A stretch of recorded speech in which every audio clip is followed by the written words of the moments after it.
Hey everyone, welcome back to Lesquette Real Estate Services and to episode 4 of our 7-part series for first-time homebuyers. So far, we've covered getting your finances in order, house hunting, and making an offer.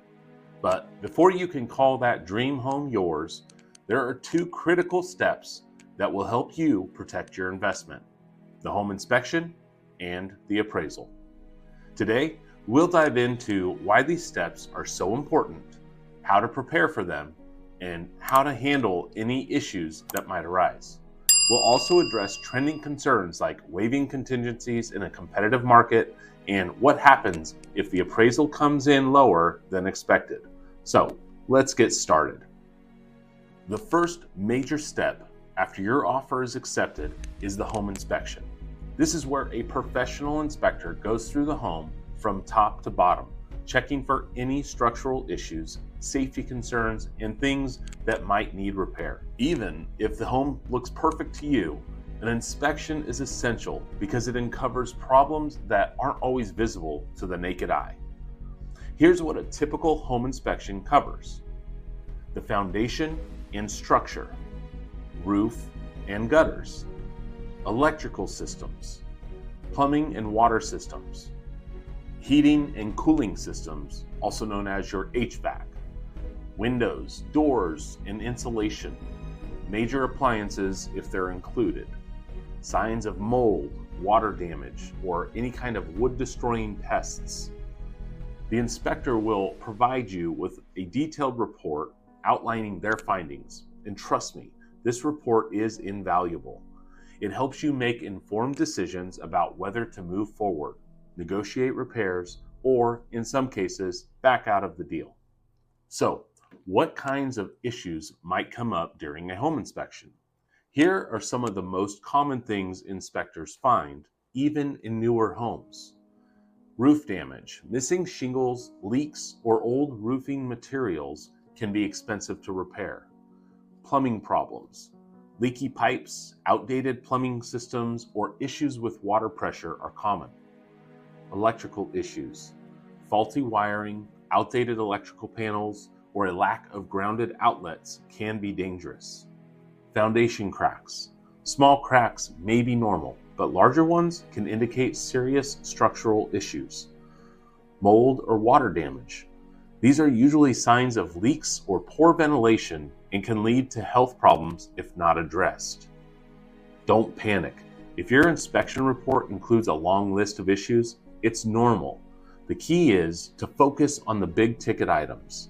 Small fixes like a broken window or a leaky faucet can be handled later, but structural issues or major system failures might require negotiation with the seller or reconsideration. Once the inspection is complete and you have the report, what should you do next? Here are your options. You can ask for repairs. If the inspection reveals significant issues, you can ask the seller to make repairs before closing. In some cases, the seller might agree to fix the problems, especially if they're major. Request a price reduction or credit. Instead of asking for repairs, you might negotiate a reduction in the sales price or request a credit at closing to cover the cost of repairs yourself.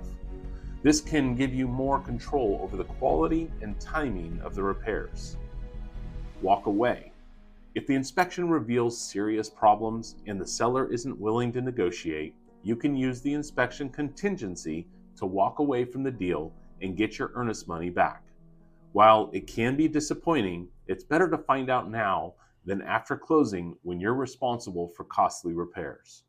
Your real estate agent will help guide you through this process and recommend the best course of action based on the market, the seller's situation, and the condition of the home. One of the most common questions I'm getting these days is about waiving the inspection contingency in competitive markets.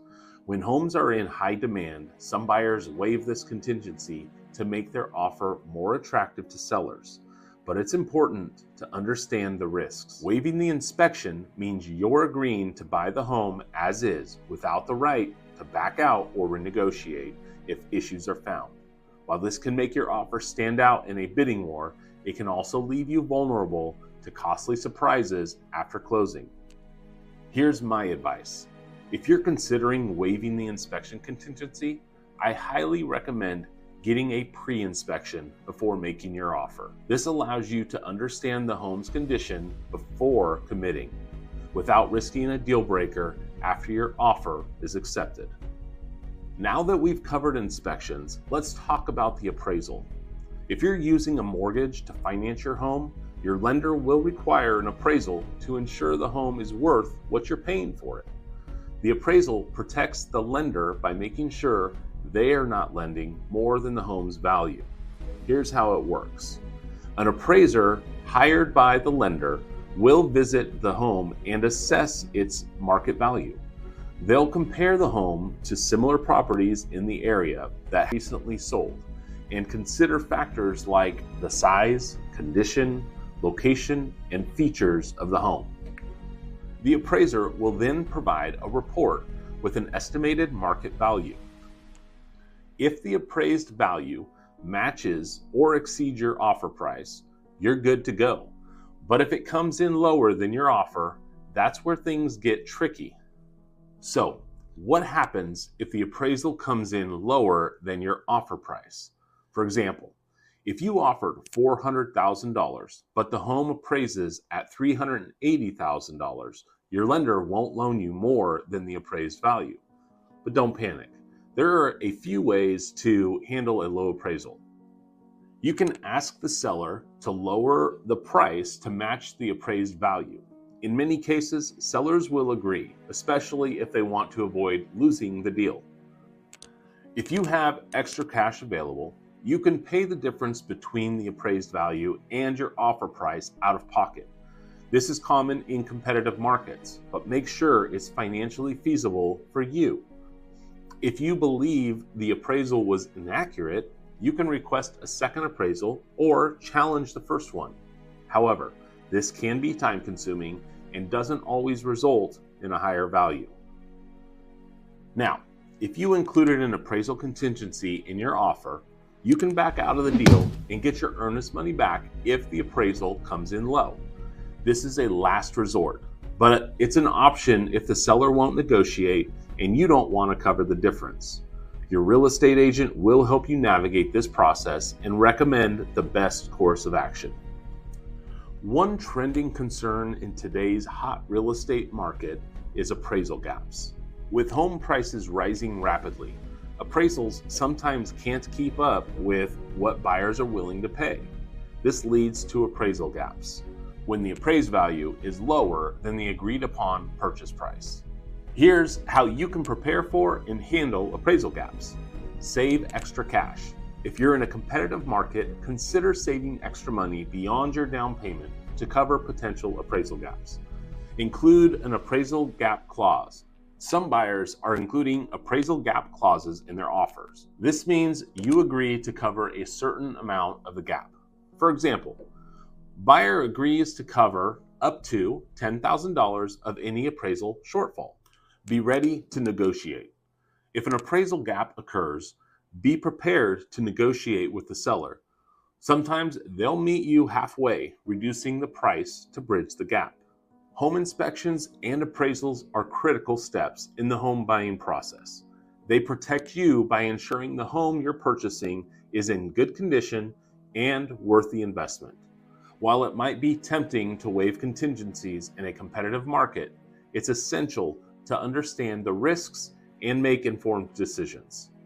I hope that this episode gave you a better understanding of the inspection and appraisal process and how to handle any surprises that might come up along the way.